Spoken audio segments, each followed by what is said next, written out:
He called me the wallet, right to my face, while waving the credit card I paid for. His buddies laughed like he'd just dropped the punchline of the year. I didn't laugh. I didn't even blink. That moment, right there in my own living room, is when I stopped being his stepdad and became his ghost. I'm Mark. I'm 49. I live in Iowa, where I run a residential contracting business, remodels, kitchens, foundation work. Not flashy, but solid. I built a good life with my hands, the kind of life I thought I was sharing with my wife, Erin, and her son, Ryan. I met Erin when Ryan was 12. His real dad bailed when he was 7. I didn't try to replace the guy. I just tried to be present. Reliable. There. When Ryan got caught shoplifting at 15, I didn't explode. I picked him up, took him to get dinner, and we talked about trust for 2 hours. When he needed braces, I picked up extra drywall gigs to cover the difference. I didn't just show up. I showed up like it was my job to. Like he was mine. But somewhere along the line, Ryan stopped looking at me like a parent and started looking at me like a bank account. I let a lot slide over the years. The snide remarks, the way he never said thank you, how he'd forget my birthday every year while still taking my card to fill his tank. I chalked it up to immaturity. Figured he'd grow out of it. He didn't. The final straw was my birthday cookout 2 months ago. Erin had put together a little thing in the backyard. Nothing fancy. Just a grill, a few friends, her sister, some neighbors. Ryan was home from college for the summer, and I hadn't seen him in weeks. He showed up almost an hour late, with 2 of his idiot friends and a Bluetooth speaker blasting garbage into the backyard. No happy birthday. No card. Nothing. Just swagger and noise. They raided the cooler. Sat in the den like it was their own house. Erin gave me a soft look, tried to brush it off. He's home, she said. Try not to ruin the vibe. Fine. But then I walked inside to grab more beer, and I caught it. He was on speaker with someone, laughing loud. Nah, it's chill. We're at my mom's. Step wallet's on grill duty. His friend cackled. Step wallet? Damn, that's brutal. Ryan. Yeah, he covers the car, insurance, rent when I need it. Like a subscription plan, bro. They laughed like it was hilarious. I stood in the hallway, just out of sight, holding a 6-pack and feeling the heat drain from my face. I don't know how long I stood there, listening. My ears were ringing. My hands felt steady, which surprised me. When I stepped back out into the yard, nobody noticed the change. Not Erin. Not Ryan. Not even me, at first. I grilled the burgers. Smiled for pictures. I even let Ryan take the last bottle of craft beer I'd been saving. He didn't say thanks. I didn't say anything either. But something had shifted. Not rage. Not even hurt. Just something quiet. Like a door closing behind me. The next morning, I made Erin coffee and told her I was thinking about stepping back financially when it came to Ryan. Her eyes flicked up from the mug. Okay, what brought this on? I just don't think it's helping anymore, I said. She was quiet for a second. Thoughtful. You've done so much for him, she said finally. More than he ever sees.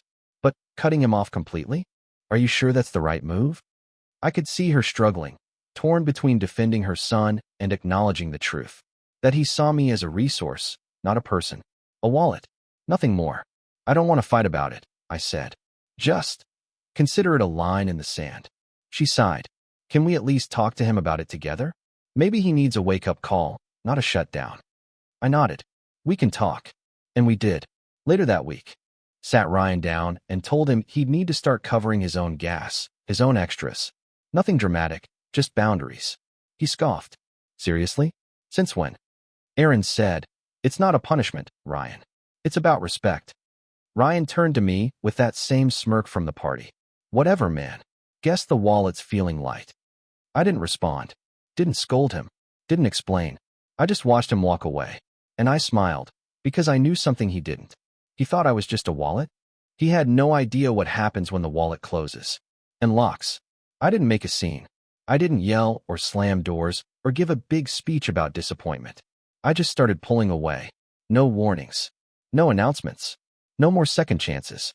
Ryan had made it clear what I was in his life. Now I was just acting the part, but silently, on my terms. The credit card was the first to go. I waited until Monday morning, logged into the account, and removed him. No drama. No fanfare. Just a quiet deletion. By Tuesday night, he'd find out the hard way. It happened at a Chili's. I only knew because he came home pissed off, slamming kitchen drawers looking for snacks, muttering about how the card randomly stopped working in front of a girl named Megan. I listened from the hallway. He didn't know I was there. She probably thinks I'm broke, he snapped. It just declined. Right in front of the server. That part didn't make me smile. It didn't make me proud. It made me feel something dull and cold, like swallowing gravel. I told myself I was done being angry. But every time I walked past that file folder marked tuition, I found myself clenching my jaw without even realizing it. He thought I was punishing him, but I hadn't even started. 2 days later, his phone bill bounced. Then his car insurance.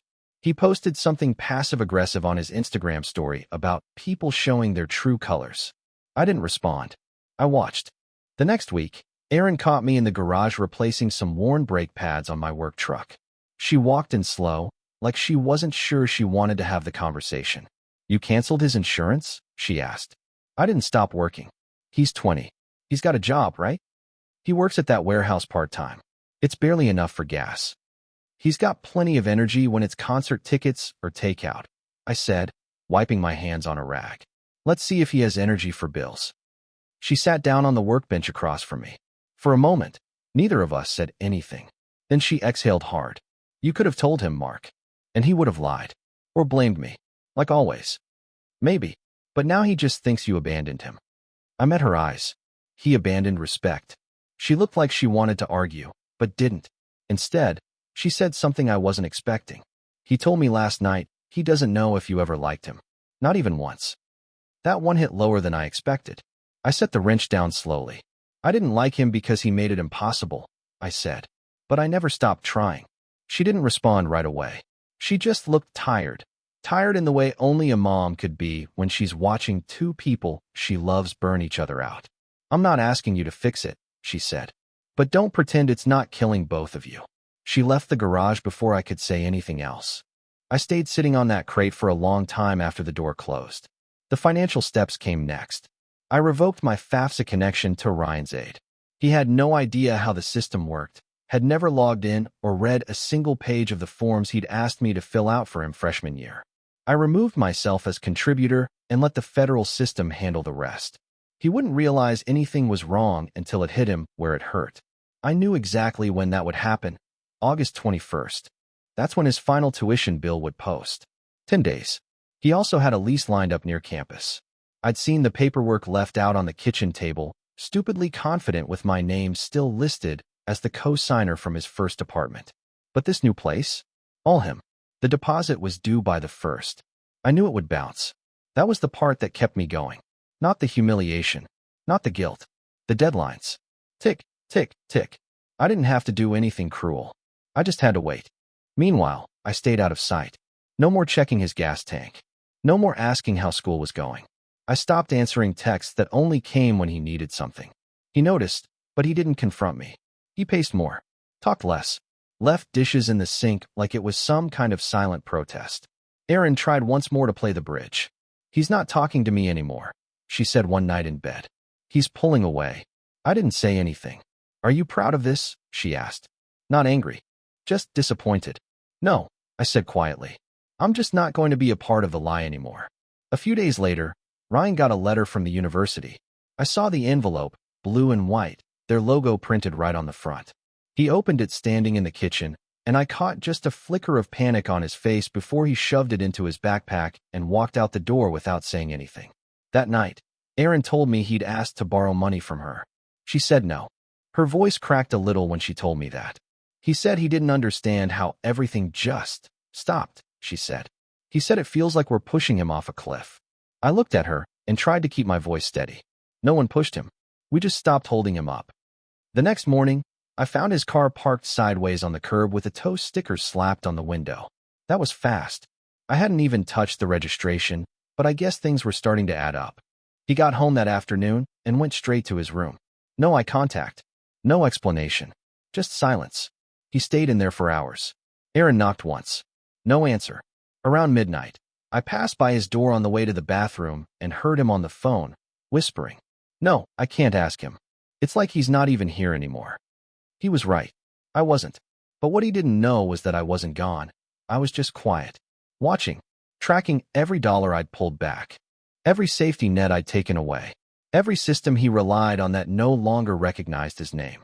He thought I was just tired, fed up, maybe even bitter. He had no idea what was really coming. I was in the middle of sanding down a cabinet door when I got a call from an old client who happened to work at the city's transportation enforcement office. He owed me a favor for a garage remodel I'd done under budget and ahead of schedule. I didn't ask for anything shady. I just asked if standard boot removal processing was still running behind.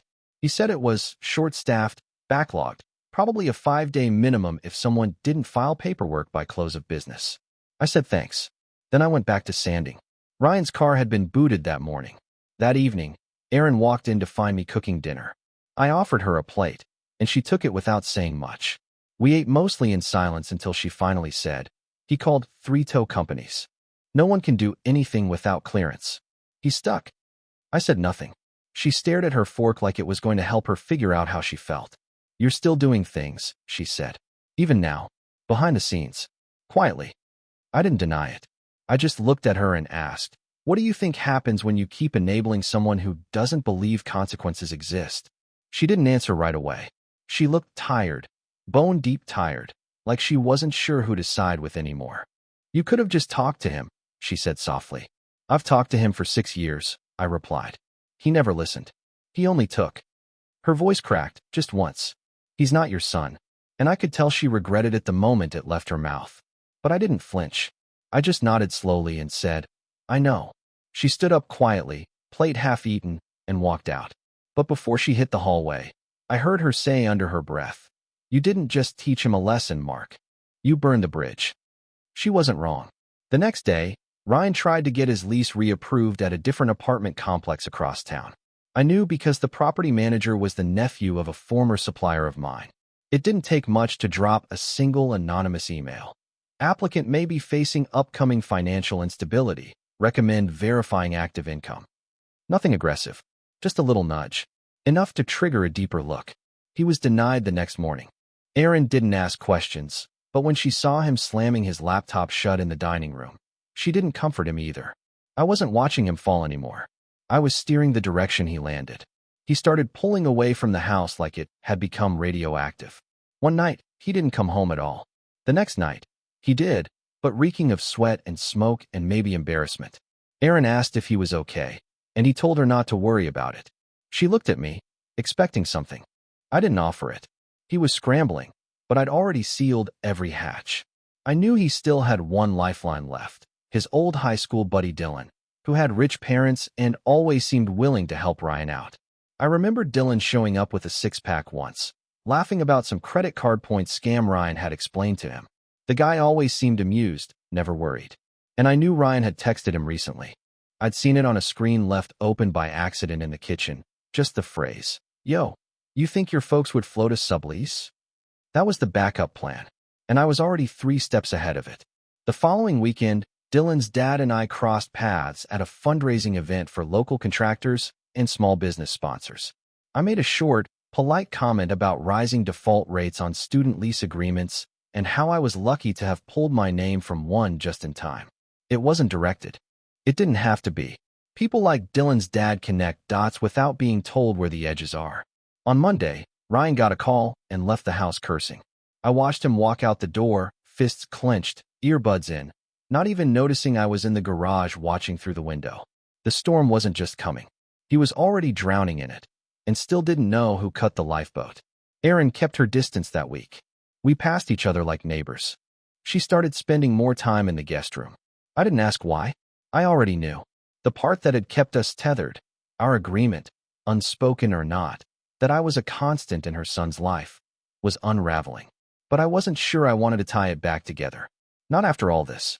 Not when she saw everything I did and never stopped him. By Thursday, Ryan's debit card was frozen. He tried to buy groceries at the corner store and left the bag behind on the counter when the charge didn't go through. The owner was someone I knew. We nodded at each other when I came in later that evening. Nothing was said. Nothing had to be.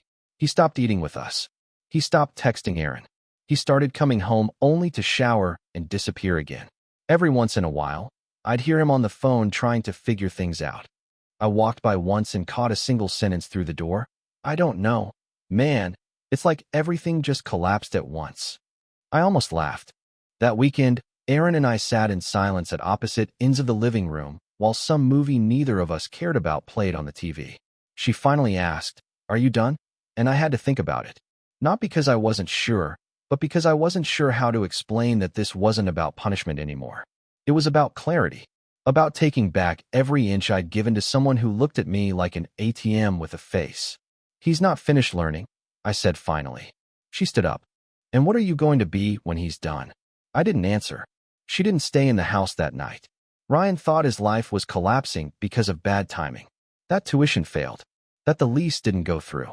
That his insurance somehow expired. That his support system got tired. He didn't know I'd mapped every exit, shut every door, and lit every fuse quietly. And even then, he still hadn't seen the worst of it. Because everything so far had been about survival. What was coming next was reputation. He came home looking like he hadn't slept in days. I was at the kitchen table, paying bills I didn't have to cover for him anymore, sipping coffee that had gone cold without me noticing. Erin was upstairs. I could hear the faint click of her phone keyboard, probably answering emails she didn't care about just to avoid whatever she knew was coming. Ryan didn't say anything at first. He stood in the doorway holding his backpack with both hands like he didn't know where to put it. Then he dropped it on the floor and said, "I'm done. The school's done. They froze everything." I didn't look up. I already knew. They're saying I might have to pay back last year's aid. Like retroactively. Is that even real? They said someone reported me. About misfiling something. FAFSA stuff. They won't say who. Still, I said nothing. Then his voice cracked. "They won't let me appeal until next semester. I'm locked out of my email. I can't get campus access. My student account's flagged. And my cards declined everywhere. I can't even transfer anything. It's all just locked." I closed the laptop and looked at him. He stared at me, raw now. "Was it you?" I nodded once. "It was." That's when he exploded. "You wanted to be my dad? Congratulations. This is the only thing I'll remember you for," he shouted, slamming his hand on the table so hard my mug nearly tipped. "You didn't teach me a lesson. You erased me. You ruined me." "No," I said calmly. "I stopped saving you." He paced the room now, hands shaking, words fast and desperate. "You can't do this. This isn't even legal. You hacked stuff. Or lied. I don't know what you did, but this isn't just money anymore. This is my life." "No laws broken," I said. "No lies told. I just stopped pretending you hadn't already burned the bridge from your end." He looked genuinely lost for a second. "Why didn't you just talk to me? Just tell me you were done?" "Because it wouldn't have mattered. You'd cry, make excuses, then ask for help again. And Erin would make me feel like I was heartless if I didn't cave." He scoffed. "Wow. So this was for you. So you could finally say no. Big man." "No," I said. "This was for clarity. So you could feel what it's like to stand on your own 2 feet instead of walking on someone else's back." He dropped into the chair across from me, face flushed. "You didn't even give me a warning." "I did. Every time you took without saying thank you. Every time you made jokes about me behind my back. Every time you used my last name like a punchline. I gave you all the warning I had in me." He went quiet, and for a second, I thought he might break completely. Then he stood up and grabbed his bag off the floor. He didn't say goodbye. He didn't ask if Erin knew. He didn't even slam the door. He just left. 10 minutes later, Erin came downstairs and sat beside me without a word. We both stared ahead for a while like people who'd just survived a storm and didn't know if the roof was still intact. "He's not coming back, is he?" she asked, voice thin but steady. "I don't think so." She took a breath, then asked, "What did you actually do?" "Not just the money. All of it." I told her the truth. I told her I started planning the night. I overheard him calling me step wallet on his birthday. I didn't scream. I didn't throw him out. I waited. I read through every clause in the trust, reviewed FAFSA dependency laws, reviewed co-signing vulnerabilities, checked who was funding what. I slowly pulled out of every financial link we shared. I made quiet calls to people who knew people. I used his own carelessness, his tendency to leave emails open, to reuse passwords, to assume I wasn't watching, and I let the cracks show themselves. I didn't fabricate anything. I didn't need to. He had nothing of his own. He just didn't realize how quickly everything collapses when the wallet closes. Erin looked down at her hands for a long time before she said, "We both built a man who thought love came with a PIN number. You taught him that. So did I." I couldn't argue. "And now?" she asked. What's next? I don't know, I said. I didn't plan that far. She stood up slowly, then turned to face me with a look I hadn't seen before, something between grief and relief. I'm staying at my sister's for a while, she said. Not because I hate you, but because I need to remember who I was before we let all this rot happen. I nodded. I get it. She walked out without packing anything. Just keys, her phone, and the silence we'd both been living in for too long. That night, after she was gone, I sat in the garage. The lights off. No music. Just me, the same workbench I'd built when I first moved into the house, and a worn file folder that used to hold Ryan's tuition receipts. I opened it one last time. Nothing in it now but a copy of his high school diploma and an old printout of a report card I'd once been proud to hang on the fridge. I folded it up and tossed it in the trash. Then I walked back inside, poured myself a drink, and flipped on the TV. A commercial came on, a banking ad, all clean suits and smiling families. Your wallet, redefined, the voiceover said. I chuckled, just once, then turned the sound off. Because I wasn't the wallet anymore. And he'd never hold one again.